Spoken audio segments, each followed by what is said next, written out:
What is up, everybody, and welcome to another edition of Evening Alpha. I'm laughing because this is the second time I've done this. It does help if you actually hit the broadcast button. That tends to be a thing that's needed to happen. But welcome to another edition. I'm your host, Todd Wanish, 26-year veteran of the comic and animation field and Web3. Been around the block. It's it's an adventure. Life is an adventure. And we certainly live it all the time. Tonight I have a very special guest with us. One of the things that I find so fascinating about Web3 in general is that so many of us are focused on living and working and building exclusively in the virtual or digital space. We have a tendency to just kind of focus on the tech or the cool sides of what we can do that's never been done before, and we forget about the wider world at large. In fact, we not only forget about what's outside our door, we forget about the larger picture as well, the actual environment and the entire ecosystem. And so I'm excited tonight to talk to somebody who is addressing just that. Rob from Mammalz. What is up, sir? How are you? I'm doing great. Thanks for having me, Todd. It's great to be here. Absolutely. I'm really excited to learn more about your project. So first question, what is Mammalz? Yeah, so let me start by saying I as well am a 25-year veteran of the media industry, but I worked in the natural history film business for over 25 years in producing wildlife films, nature films, for broadcast and for some theatrical docs as well. And over that time, there were quite a few pain points that I noticed, and not just for me, but for a lot of the people who came up through that industry, or who at least tried to come up through the industry, but got shut out by all the gatekeepers. And these are people who had remarkable stories to tell. Things that I always thought, oh my gosh, I would love to know that. I would love for that to the rest of the world to know that story that they had to tell. And so that's one of the things. The other thing is that it takes such a long time to make a wildlife film because you're sitting out in the field for so long, waiting for animals to do things. And, it's, 95% of the time you're carrying around over 100 pounds of gear. And then the rest of the time you're waiting for them to do it. And maybe 0.01% of 1%, you actually turn the camera on. And out of that, another 0.01% is when they actually do something. And so 4 years later, you have enough footage to make something. And then it gets seen once or twice on broadcast. And you've spent a lot of money doing it. And, it just is that over the years, I just thought, while it's really self-fulfilling for me, I've always felt there's so much more we could do. There's so much more impact we can make. And so I decided that I would found Mammalz. And Mammalz is a whole new way to experience nature. And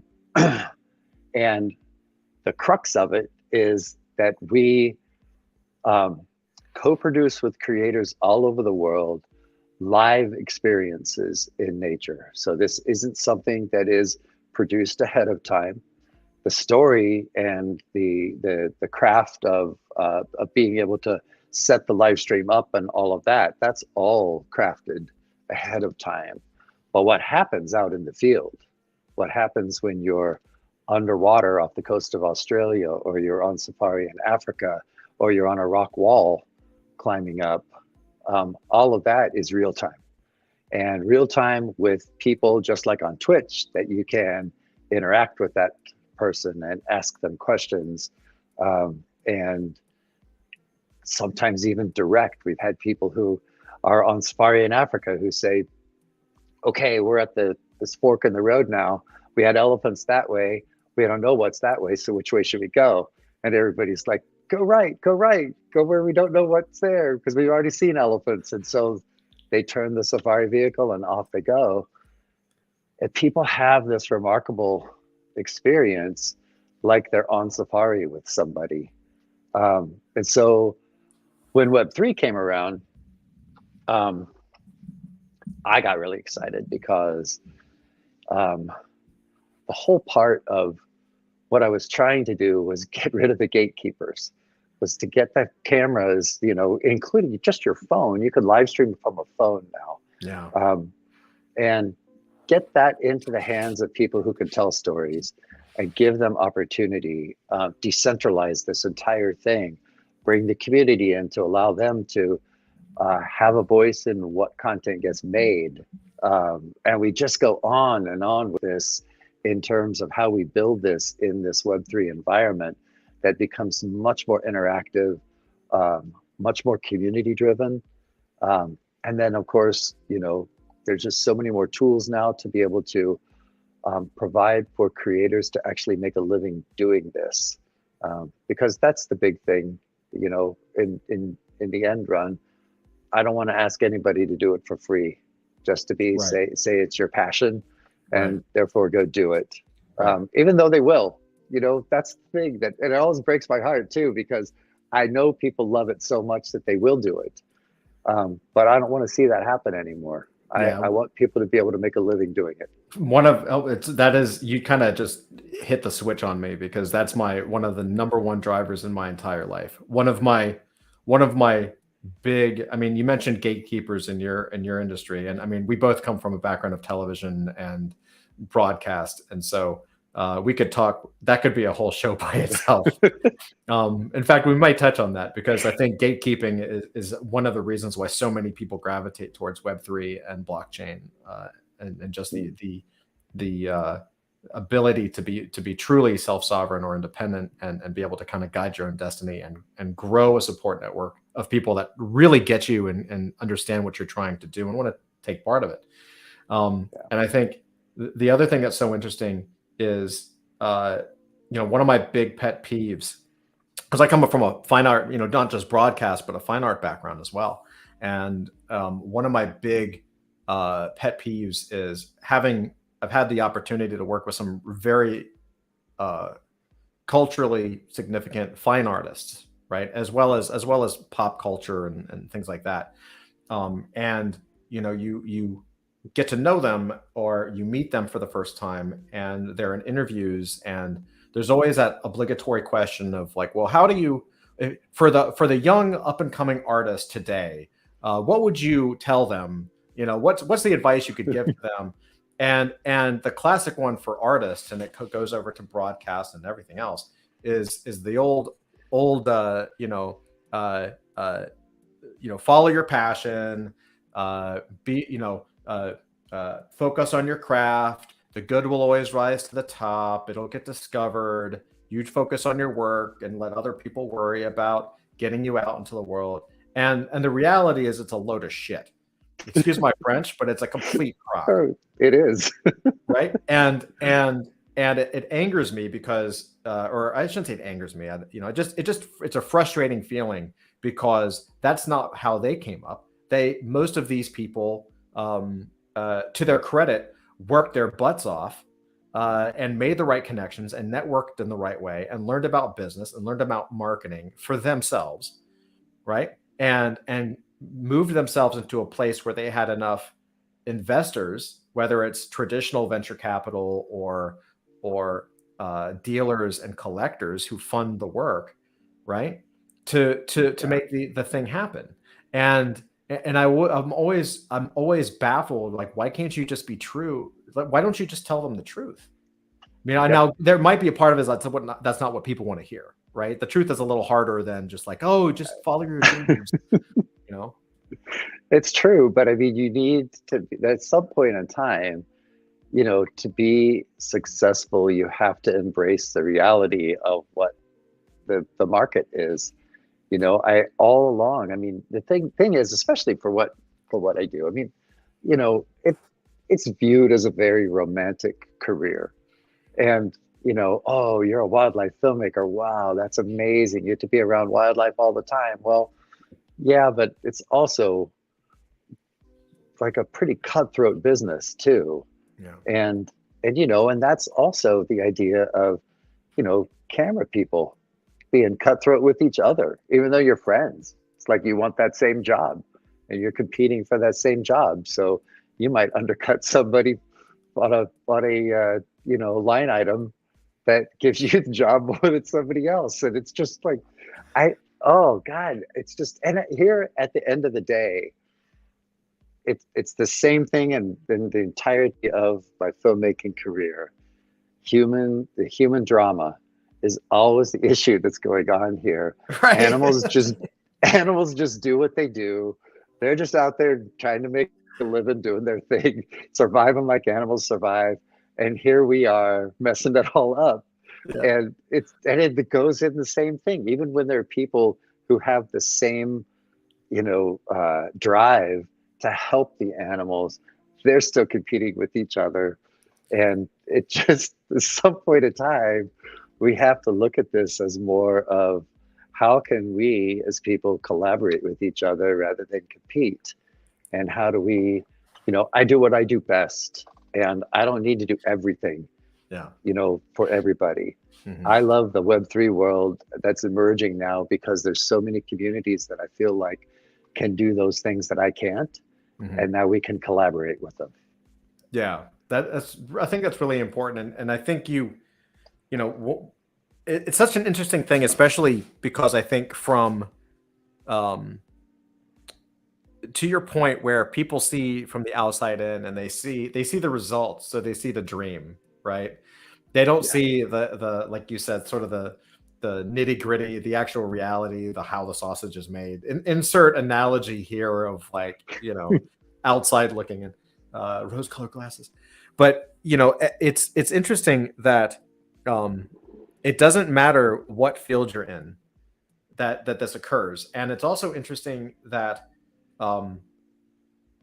that I think, similar to myself and similar to a lot of other people that we talk to, that also kind of was maybe one of the pulls to Web3, because I would think that at least on the surface, now you've given I think some insight into how these things connect, but on the surface, you can't get further apart than sort of like, nature, safari, science and adventure, what you call adventure entertainment, and then Web3 technology, right?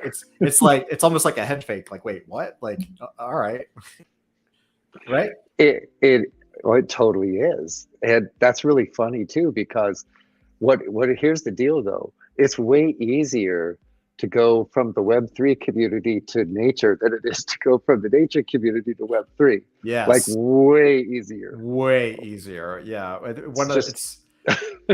It's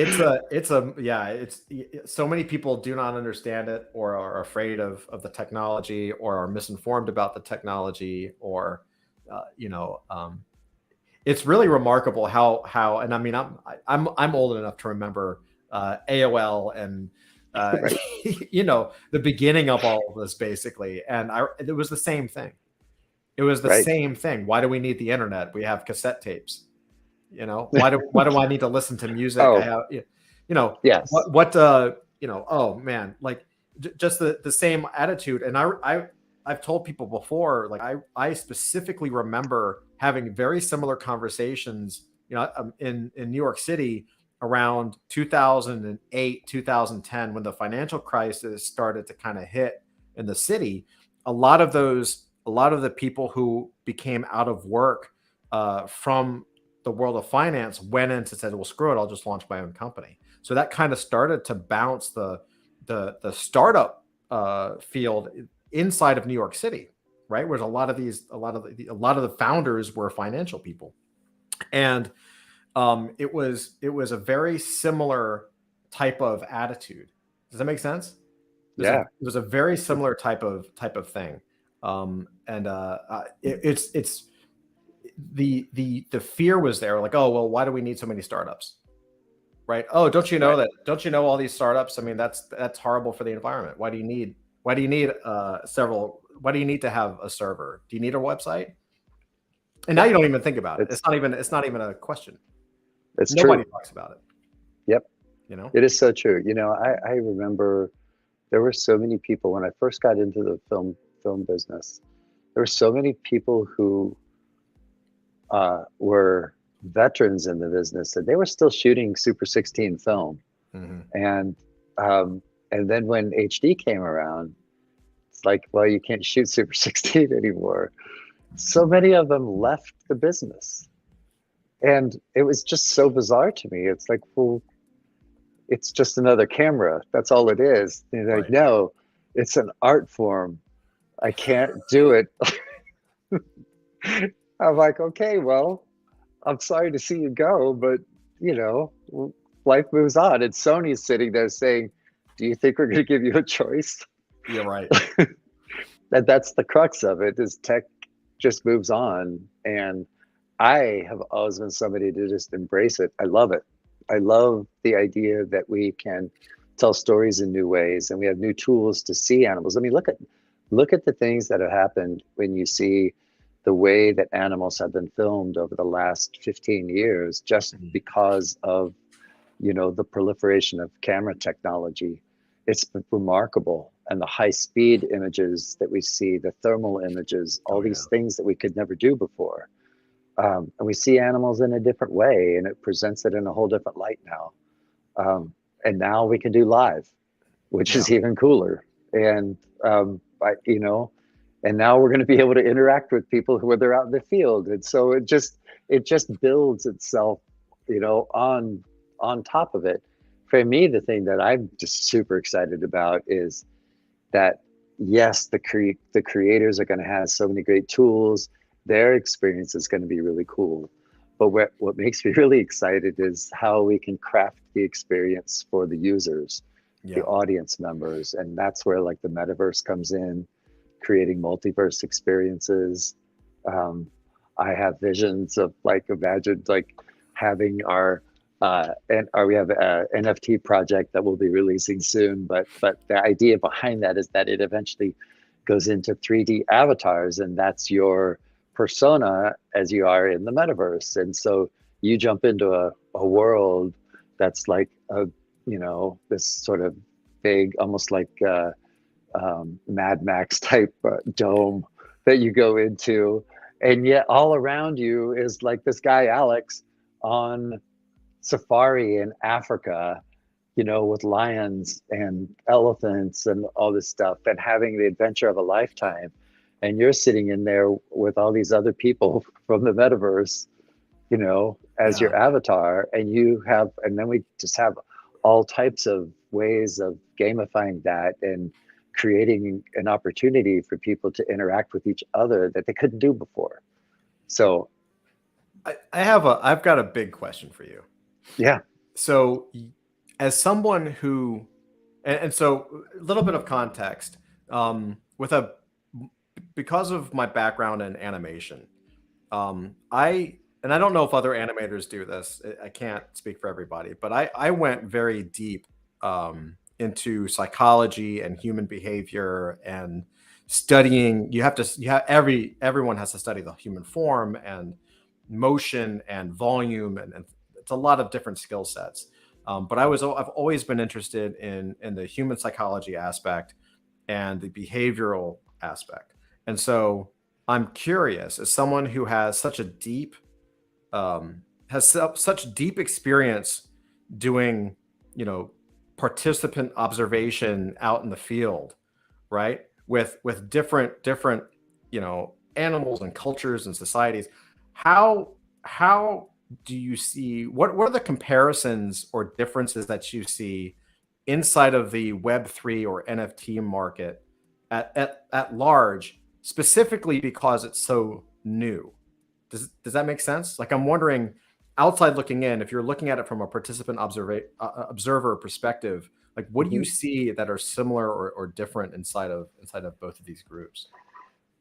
Yeah, that's a really good question. And I think about that a lot because, you know, at the end of the day, you know, you can't create something for people that they're going to have a total disconnect with it. So I think the thing about it is that the thing that I see with the thing that I see with Web3 people, and it's the same kind of thing that there are with nature people, is that there's this sense of wonder of looking at options and looking at the way things fit together and the way things work and communities and like collaborative things. Yes, there's competition, but that's not what's necessarily driving people. The survival, of course, is right, but it's a matter of like what are your what are the things that you concentrate on to better your chance of survival here? And what I see now mimics a lot of what the natural world is. There's a lot of collaboration that is necessary to achieve the things to be successful, to survive in this emerging world that we're coming into. And I mean, I know that's a little bit maybe more heady in terms of like nothing really palpable as far as this, and this. Yeah, no, it's good. But it is one of those things that like it's more like a feeling that I'm getting from people, that they're open to discovering that this is the way we live and that you're not going against the grain there. That's kind of the thing. And also the understanding, I think, too, that there's a different way that people are looking at ecosystem here. I'm seeing a lot more people want to not just, they're not in this for just profit. They're not in it to just, you know, grow, even though you hear it all the time, LFG. And, Right. but I don't think that people are in the mode of, that means that we're just going for profit here. I think that's, let's grow as a community. Let's grow as people. Let's grow this technology. Let's grow Web3. Let's change the world to something that we want it to be. And that's where I'm excited. I think you're right. I think one of the, I think the projects or the companies or the groups that are thinking long-term have that view. There's certainly an element of, like you said, LFG, like just, you know, like going, let me put it this way. There are, and we get this question a lot, and a lot of it, one of the challenges in the space is that there are a lot of people who are brand new to this kind of stuff.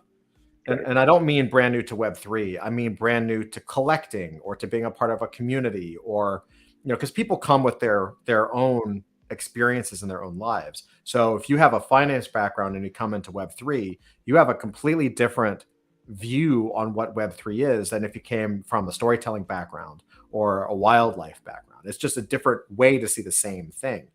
And so I think what's interesting is that a lot of the mechanics that are being put in play now, a lot of the gaming mechanics or the pump mechanics, there's a lot of tactics out there that one can use to push a price, right?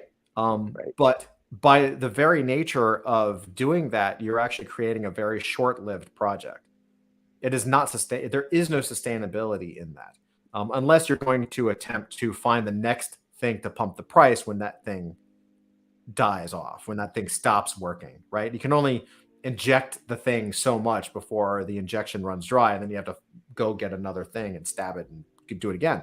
So I think a lot of other projects, and to your credit and to your perspective, projects, people that have been, and this is, maybe this is just anecdotal from my own perspective, but it does seem that people who have been doing this already for a very long time, veterans in their own right, coming from, you know, film or television or animation, or, and it doesn't have to just be storytelling, but as an example, when they approach these types of projects, it's more to your point, where it's like long term, we're building something for a generation.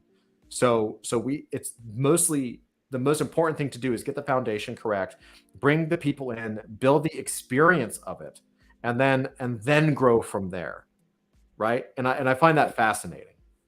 Yeah, I do too, and it's exciting. I like it because it's always one of those things I find fascinating.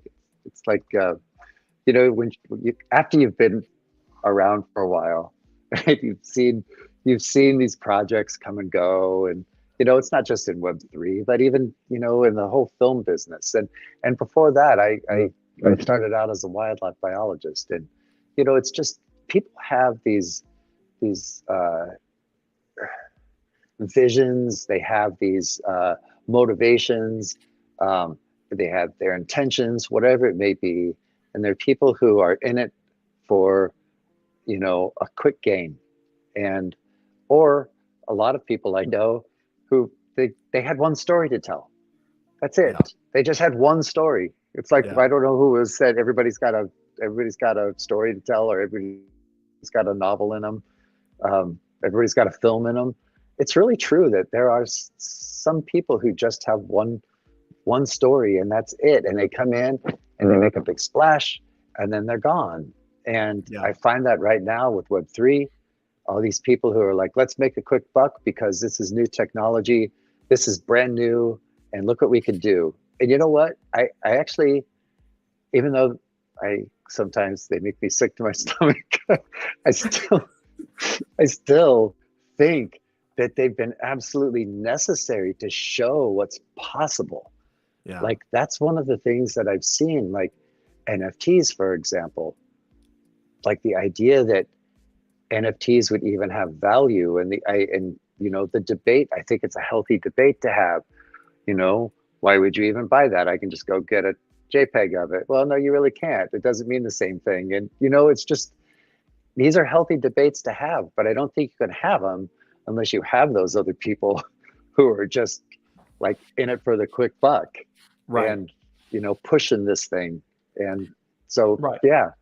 I mean, you're always going to have, in anything you do, I think you make a great point. In any field, in any medium, in any anything that requires any kind of output, you're always going to have people in it that have different motivations, right? You're always going to have someone there's certainly like fine artists and animators and business people that I've known over the years, even entrepreneurs. They just come in, they get the quick cash, and they bounce, and that's what they were in it for. And that's, that's okay. But I think there are others, they're gone and I'm still here. I'll just say it, like, it's true. It's very true, and I think it's so interesting. Really quick, we're going to pop into chat, say hello to everybody. Willie D, what's up? Welcome. How are you? Dusty, of course. How are you doing, buddy? All the LFGs. Bad Kitty, how are you doing? Alex, what's up, brother? How you doing? What's up, MK? KG, how you doing? Good evening. Good evening. Misguided Guide, hello. How's it going? Carrots, perfect timing. Back from camping. Hey, everyone. What a relevant conversation to become back. And MK says, no one likes slow and steady anymore. Like a smoked brisket always works out best. 100%. And it's, I know sometimes the analogies get in the way of facts and just, you roll your eyes, but the whole the saying, like, Rome wasn't built in a day. Like, you have to think of context, right? Like, you have companies like Apple. It took Apple, 50 years to become Apple. And now you have companies doing it in 6 months, right? Like where Apple, if you look at where Apple was in the 2000s, you have NFT projects that have already blown past it. And they had been around for like 30 or 40 years at that point. So not to say that there's a better or worse. It's just we're part of the technology curve. Is part of the benefit of being inside of a technology curve is that it tends to shorten, or it can shorten that speed gap, right? We here, Rob and I, like, doing our projects, we're probably not going to have to wait 50 years to get to where we want to be, right? Like, but outside of being able to say that, do I really care if it takes a year or 5 years or 10 years? Well, no, I'm going to keep pushing, and you keep going, right? Like, there's no reason to say, oh, well, it's been you launched 3 months ago. Like, why aren't you worth $1 billion? Like, it's such a warped perspective. It completely is a warped perspective. It's an expectation that really has no business being in this world we live in right now. It just doesn't. it doesn't. We don't live on an infinite planet. We live on a finite planet. We have finite resources. That type of attitude of growing, and you just have to keep, I mean, it's just a whole, I mean, this is going down a rabbit hole of something completely, that's, it's just something I believe in so much. We just are, part of what I want to create with the Mammalz, ecosystem is a circular economy. We need to be pumping money back into doing the things that we want to do, to make the impact that we want to make, to invest in impact projects, to take that money. And then, yes, there's a moderate amount of money. Like, how much do founders need? Right. I, Right. People don't even know what to do with the $1 billion. They don't know. They can't give it away fast enough.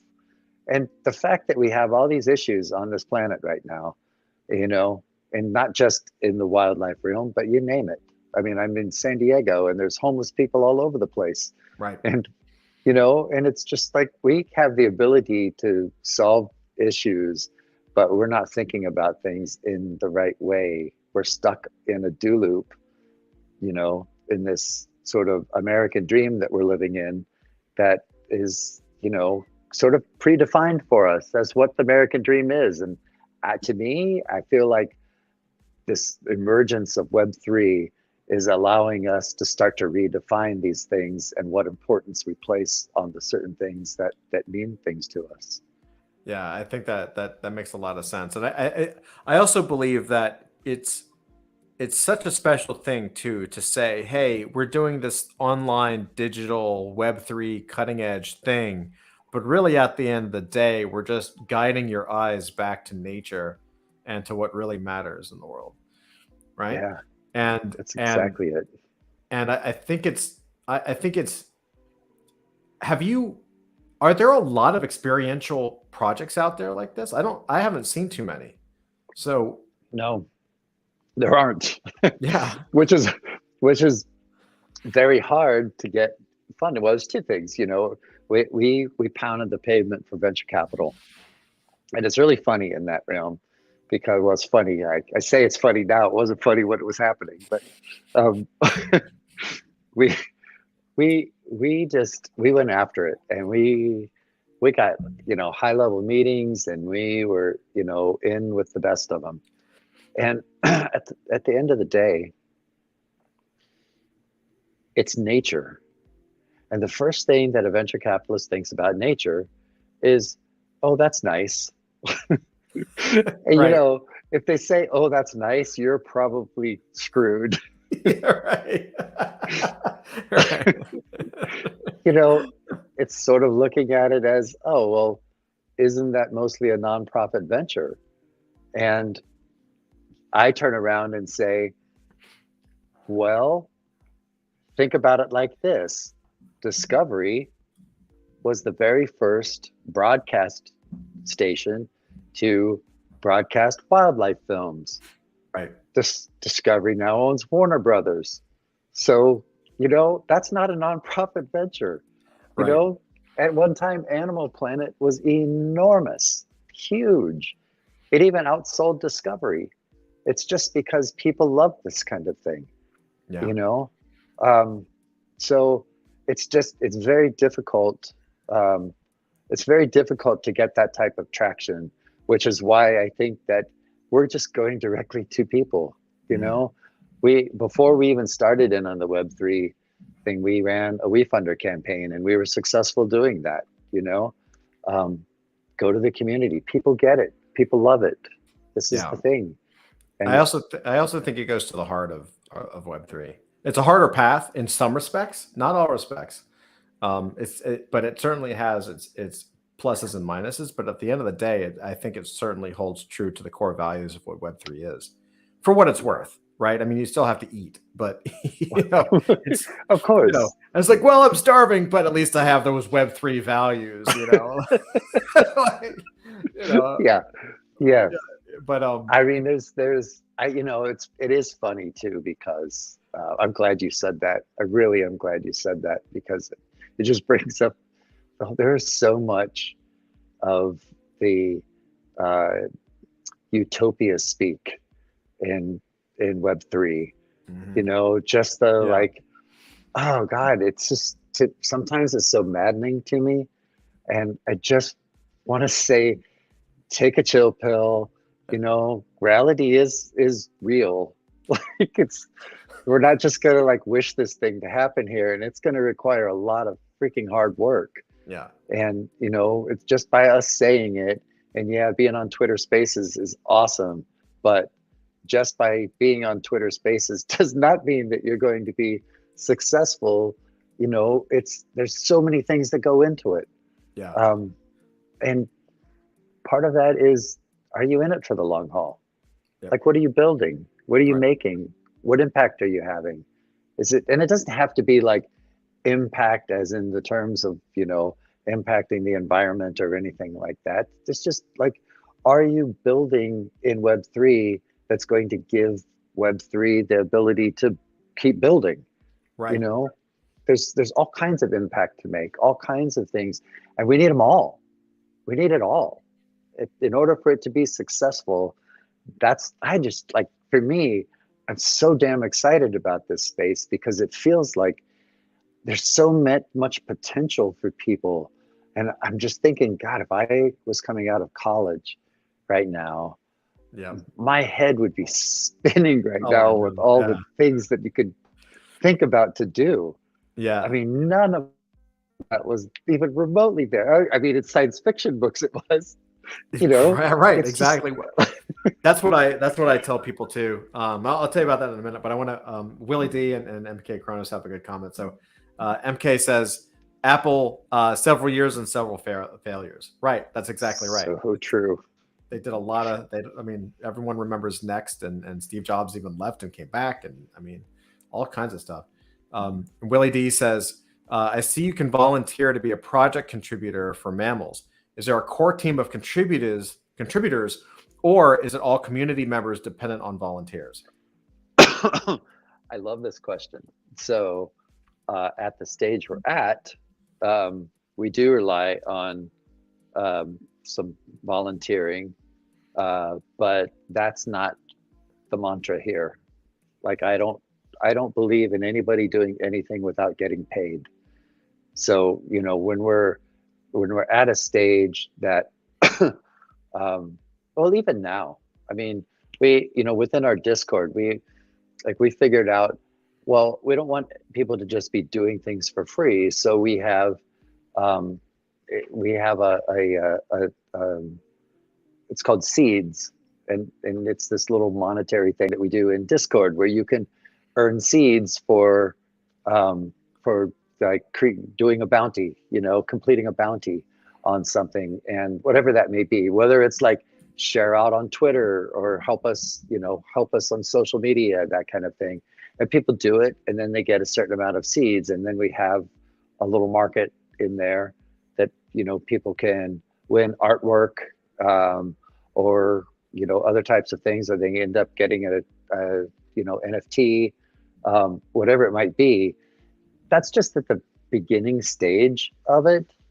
But it's just like our creators, we're not asking creators to go out and live stream for free. Each of them gets paid, and then we implement the tools for them to be able to also be paid by their community that they're coalescing for them. But our community is, this is all going to be, and honestly, we're working it out. All transparency, we're working the whole thing out, because at the end of the day, we are progressively decentralizing. And I want to say that again, we're progressively decentralizing.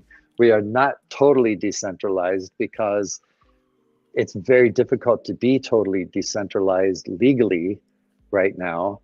And we have a DAO, but the DAO is operating within the structure of our company, because right now in California, that's really the only legal way that you can operate it. And part of that too is that if you were to have a DAO and you were to make transactions, everybody in that DAO could potentially be liable. We don't have laws on the books yet to deal with this.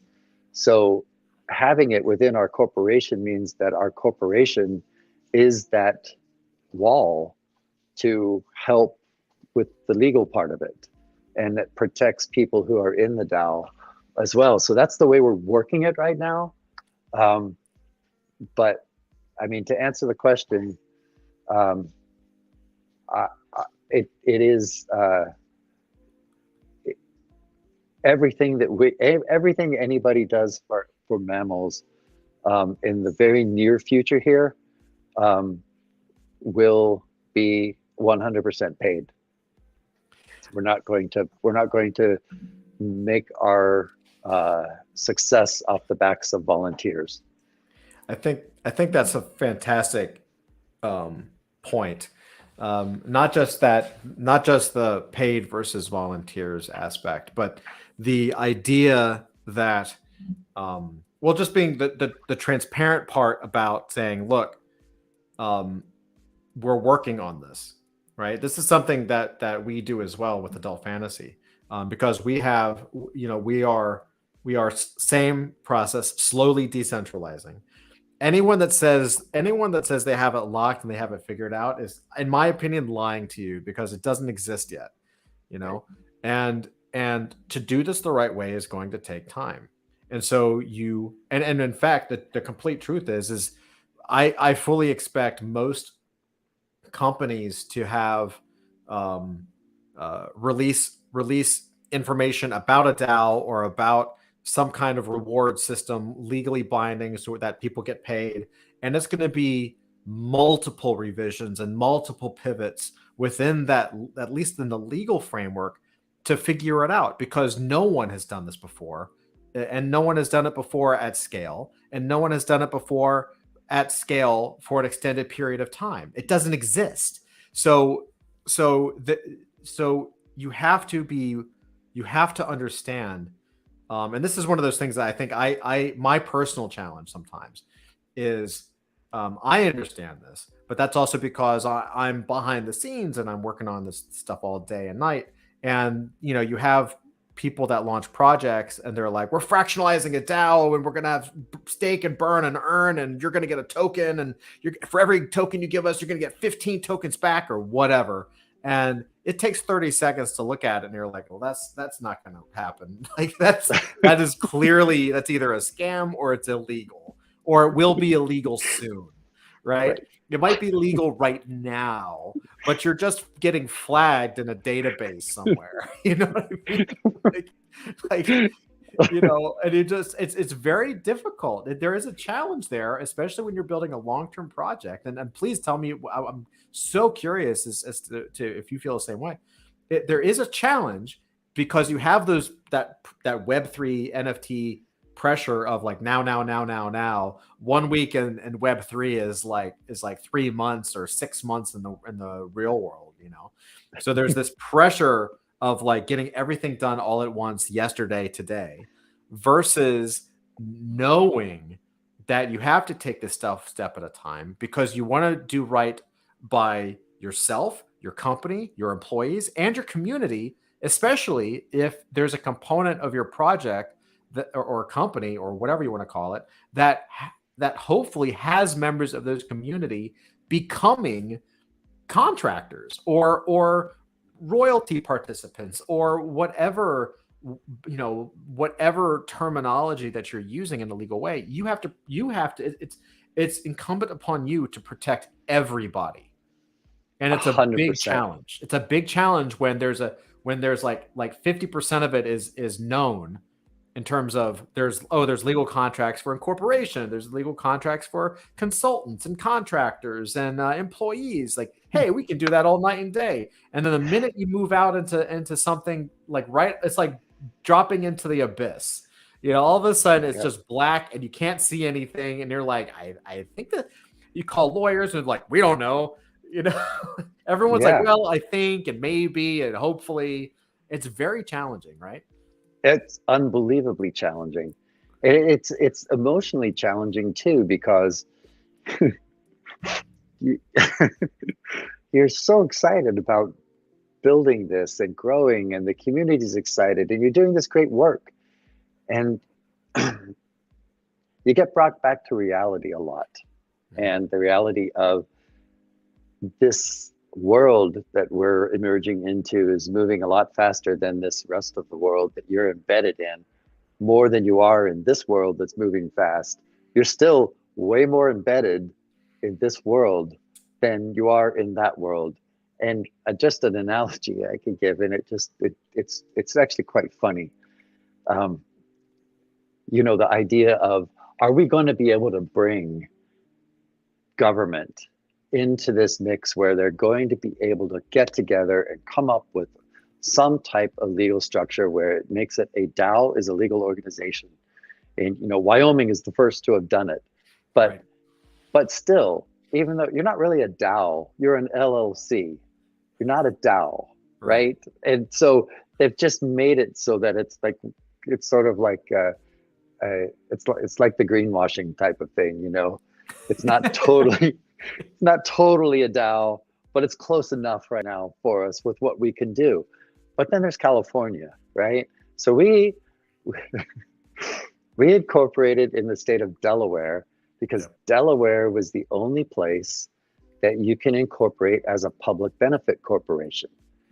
And we specifically wanted to do that so that, you know, 50% of our responsibility would be to our mission as it is to the fiduciary duty to anybody who would invest in us.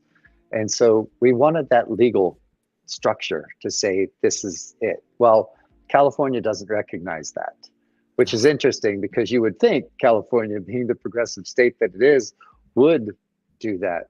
But not only does California not recognize it, California required us to fill the paperwork out. And so that we have to be known as Mammalz Inc. in the state of California. But that's not good enough for California. So our legal name in California is quote unquote Mammalz PBC, which will be doing business in the state of California as Mammalz Inc. And I literally get mail with that full title on it. Oh, It's the most ludicrous thing. And every time I get that, I say, baby, we have got a long way to go before people are going to get any of this. That's true. You know, there's a challenge when the current system, people still don't understand the current system, and it's been around for a very long time. Right? Yeah. Yep. Sandy Mayer says decentralized is still an enigma to many. Well, welcome, Sandy. And yeah, it really is. It's a hard concept. I was speaking with somebody who the way they put it was that, you know, when you're dealing with contracts and you're dealing with all of this stuff, our current system is not set up for shared benefit, meaning when you create a company or you create a contract, it's really simple. Usually it's, I have this, you have that, right?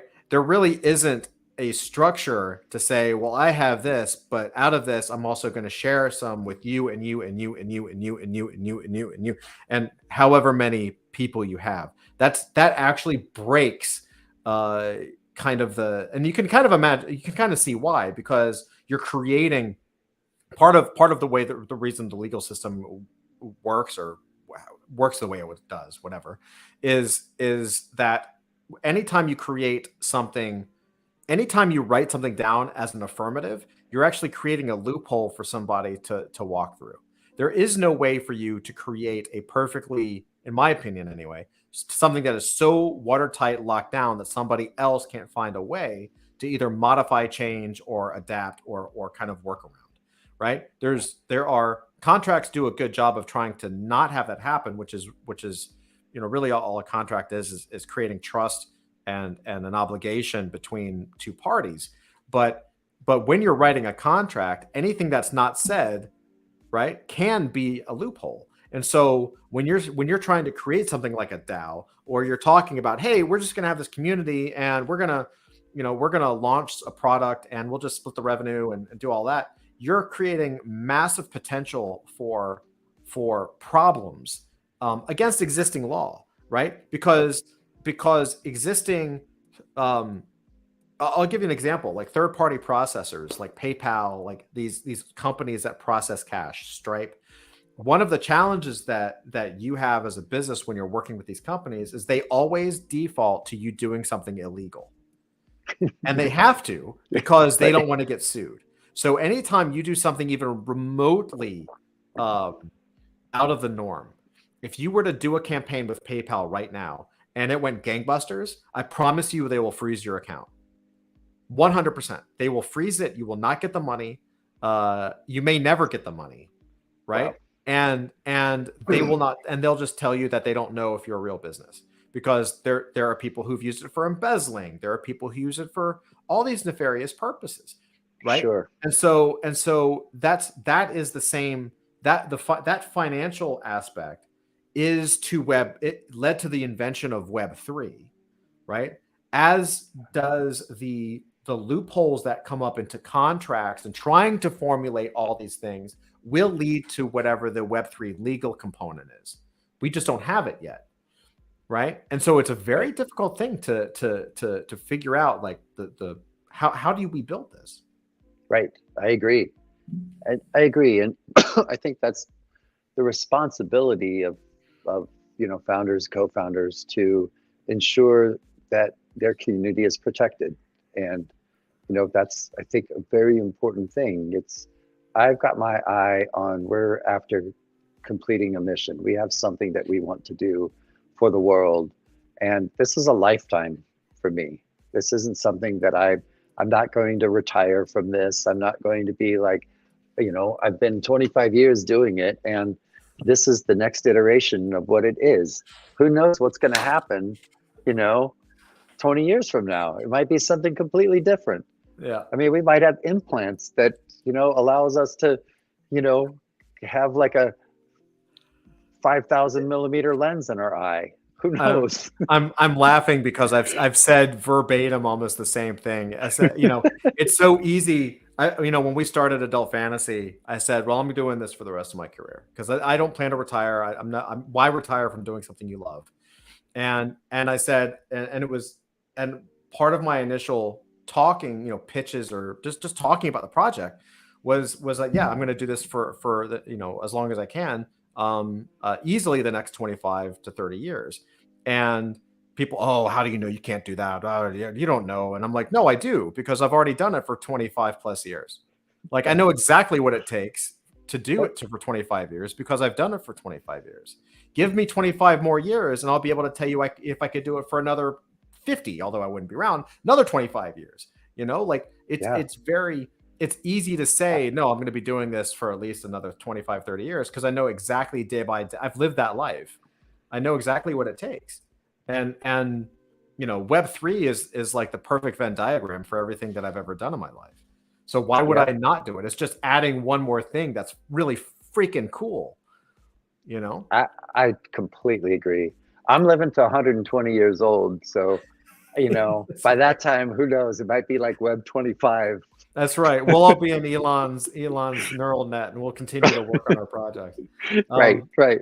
We've got some really great questions here. So Willie says, is one of the goals of the project to contribute to wildlife conservation orgs? Yes, 100%. So, but not exclusively to do that. Like, we're not just going to, here's one of the things about a lot of NFT projects that I love what people are doing with NFTs, but when the sole utility of an NFT project is to donate money to something else, I wonder about that. Like, why do you need that? Why is the NFT actually needed when 100% of that money can go to that group by just donating right to them? And so, from our perspective, the way that we work it is that, let's say we live stream in South Africa, and we have a conservation bent on this live stream. Of course, a lot of live streaming on Safari in Africa is directly related to conservation. But but we have a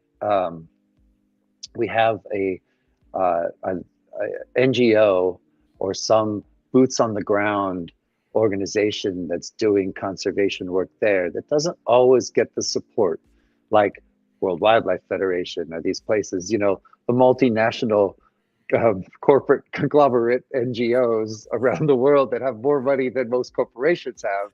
Yeah. You know, I'm looking at it as in, how can we support these organizations that are doing this amazing work on the ground? And so through the live streams, we can do a couple things. One, we at that peak of emotion, you know, in film, when you're watching something, like the one thing that always broke my heart is all these people watching a wildlife film, and you see it when you're in a film festival, and they watch it, and you just hear a little child say, "Oh, could we do something about that?" And there's nothing to do until after the film is over. You got to go to a website and then go through the whole thing. You've sort of lost the emotion of it. But in a live stream, right when that emotion hits you, when something you see is happening, we have the ability for people to donate too. Oh, yeah. And the other part of that is that we have a significant portion that is put aside for an impact fund that our DAO will manage. And then we will decide where to invest in those. And that's not only for organizations like nonprofit organizations, but it's also for, you know, technology organizations and other organizations that are creating technology that can help with wildlife conservation. And so that's the other way that we're going to think of how do we create impact. Oh, that's awesome. Excellent. Misguided, thank you for also helping to answer that question. KG's got a really great question too. He says, will Mammalz token be an off-chain token, or will it be launched on exchanges? And can you talk a little bit about the utility for it? Yes, for Mammalz token. Well, okay, so so I can talk more at this stage about the utility for our NFT project, The Naturalist. Mammalz. So just to and this is full transparency, right, of where we're at in this. We know that we're going to have Mammalz coin. Mammalz coin is going to do a few different things, and one of those is it's going to be able to help support creators creating more and more content. So our idea is that it would be on chain, but all the details of that have not totally been worked out. We have a 3-phase NFT project called The Naturalists that basically we're releasing in progressively larger stages. And interestingly, we followed, like, our first release is going to be 987, and then it progressively goes up, but it follows the Fibonacci sequence, because we were sitting here going, how many should we do? Should we do 10,000? No, because everybody does that. Well, what number should we come up with? And then my co-founder Alex was like, well, nature's already found the number for us. Why don't we just follow the Fibonacci sequence? And I was like, genius, perfect. That's what we're gonna do. And so the first is 987, and with those, the utility that you get out of that is that it's complete lifetime access to all of the experiences that we produce. And we not only produce the virtual live experiences on live streaming, but we also produce real life experiences. So you may watch Alex Coburn, who's in the audience right now. He's a safari guide, right? He's an archaeologist safari guide who was actually interviewed by Conan O'Brien on Conan Needs a Friend podcast. So you should check that out because it's a fun podcast to listen to. But so he has a show called Misguided Guide, and he takes us on safari in different places around the world, but Africa is really where his heart lies. And so in addition to these live stream safaris. He's going to be taking people on 10 lucky people on a conservation safari, 10-day conservation safari in Africa, where you're going to get unprecedented access to things that you normally don't get on safari. So conservation organization, you're going to work directly with a conservation organization. You're going to be in a place where one of your guides is going to be from Painted Dog TV, who does live streams on YouTube. So it's just this really cool mix of things that aren't just available to the general public to do. But as naturalist holders, you get a massive discount on the cost of that safari, but also one lucky holder of the naturalist will win 2 seats on the safari as well. So the other part with the naturalist is that in this first one, that is that it will give you a seat on our decentralized production company, and the option, if you want it, to be part of the DAO governance as well, to be able to make decisions, help us make decisions on what content gets made. And I always look at that as like, that's, to me, as a kid, that would be really cool to think about, like, oh wait, I get to be part of like a natural history production company. That's kind of cool. And be able to help guide what kind of programming gets made and what impact, where we invest our impact funds and that kind of thing. So I could go on, but no, it's awesome. Conversation. No, it's great. No, it's good. It almost reminds me, almost like correct me if I'm wrong, but it almost sounds like you're offering, part of the utility that you're offering is almost like the live Discovery TV experience. Yep. Right? It's like, hey, you used to watch it on TV, now you're in the mix. Yep.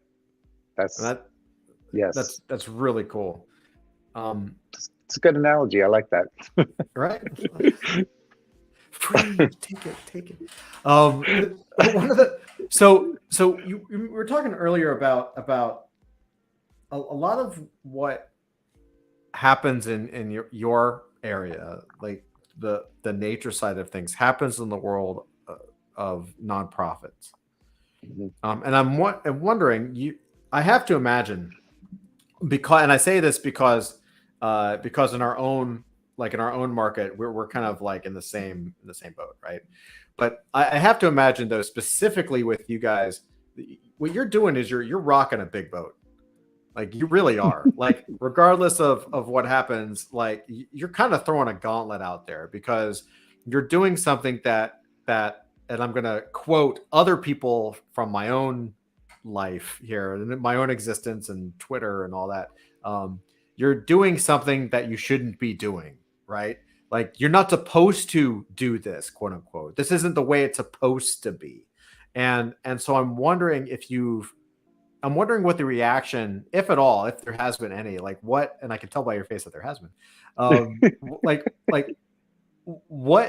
what has been the reaction from that nonprofit community, or just sort of the community at large, especially because I have to assume, similar to pretty much every other genre or medium out there, or market sector, there's kind of like that piranha side, right? There's people that really get it, and there's people that really don't get it and hate it, almost as like a guttural reaction.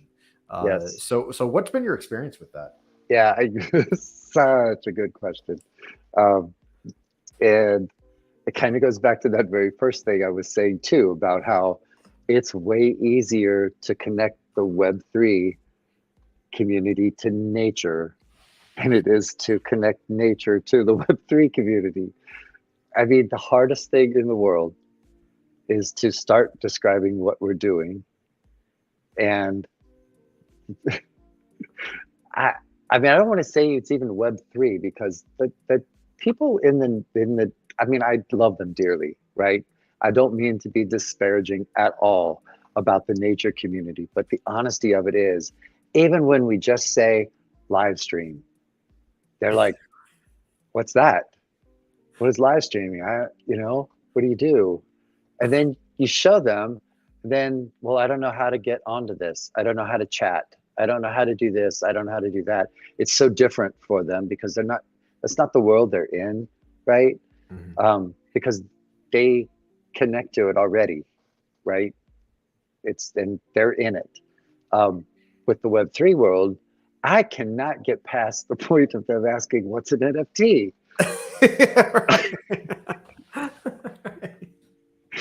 I mean, it's maddening sometimes. And, but I've realized this the whole time I've been in this business. It's just, you see it that, I mean, everybody's got such a huge and big heart in it, Yeah. but it's just very difficult to get people to tell them something and get them to understand it. So the tack we've taken now is that they'll be there. They will, 100%. They will be there. We just need to show them. Yep. And when they see it, they are going to love it. Yeah. But they're not the first people. They'll either love it or they won't. But regardless, in this my opinion, they're not going to have a choice. They're not going to have a choice. Every business, everything will force them to learn, right? Like it's just like everyone had to be forced to learn a computer, right? I mean, we're from that generation where it was like right on the cusp. The people that are just a little older than us, we're like still using typewriters and didn't really, you know what I mean? Like they didn't kind of, if you didn't hit that curve and learn how to use a computer, you're kind of screwed, you know? You're really like, I mean, I went to art school for like, I didn't touch a computer unless I was like having to write like an essay or a thesis or something. And it wasn't until like I graduated that I was like, oh, I gotta learn this stupid thing. And I remember buying a G3 Apple and like mint condition, and I was worried I didn't want to touch it. I didn't want to break it, And now I'm like throwing laptops around, like, I mean, I'm gentle with them, but it's like I've got 2 on my desk, monitors, and like, we're building Web3 tech and coding smart contracts, and we've been doing it for decades now. And so in terms of technology, right? So Sure. you don't have a choice. The choice is either you do it and you get into it and you can probably have the career you would like to have, or move somewhere else, like, and that's just that everyone's going to be moving to it. I mean, it's a certifiable proof of ownership, right? What doesn't sure need is. a digital receipt? Right. Oh, completely agree. Another thing too is just thinking about the funny part about how the nature community looks at things. They can't get over the fact that you can take your phone out. Your phone is actually your camera now. And that phone, right? It's not the thing to keep you connected. You don't need to have it as keeping you connected. Like, it's your camera. It's a tool to use. This is what you take pictures with and video and show the world stuff, and yet at the same time, they just can't get over the fact that it's the phone. And no, we're supposed to be not connected out there. And, to me, it's one of the single greatest things that we have to be able to communicate, because it is literally the thing that has reduced the barrier to entry for so many storytellers around the world to be able to tell their stories now. And that's just that part is so exciting to me. So it's really, honestly, it's like, it's perspective. It's just perspective. It's how you look at life. Yeah. Yeah, I think that's a truism right there. I think you just nailed it. So this has been fantastic. Where can people get a hold of you? Where should they go? How should we direct them? How can they learn more? Yeah, so a few things. So you can learn a lot more about Mammalz at mammalz.com. But also, we are on Twitter, Mammalz PBC, Public Benefit Corporation, as the story goes. Mammalz was already taken, so we are at Mammalz PBC on Twitter. And just along those lines, real quickly, we are going to start doing a space a day where, I mean, we're producing live content Twitter Spaces is live content and it's free to produce. So it makes all the sense of the world that we could be having discussions about being on safari. We can talk about live stream. We can talk about our adventures. We can talk about everything about what Mammalz is doing and making impact in the world. There's all these things we can do. We would love to grow our community on Twitter, but also our community is a really tight-knit community on Discord as well. And so we'd love to have you on Discord. And as a matter of fact, if from this live stream that you go into Discord and you jump into our community tonight, just go to the general chat and say that Rob sent you, and we'll put you on the whitelist for the NFT project, The Naturalist. Awesome. That is awesome.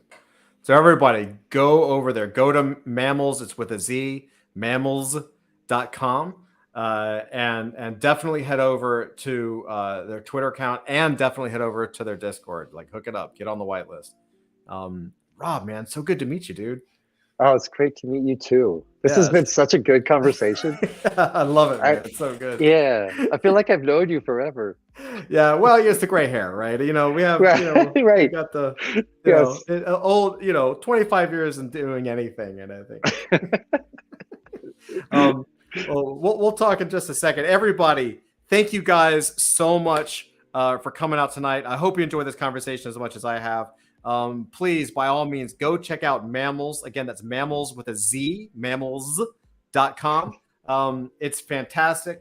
It's a wonderful project. It's one of the few that I've ever seen that actually is bringing people from Web3 into the natural world and doing greater good. So please go check it out. Thank you guys again. And with that, we will see you on the next Evening Alpha. And until then,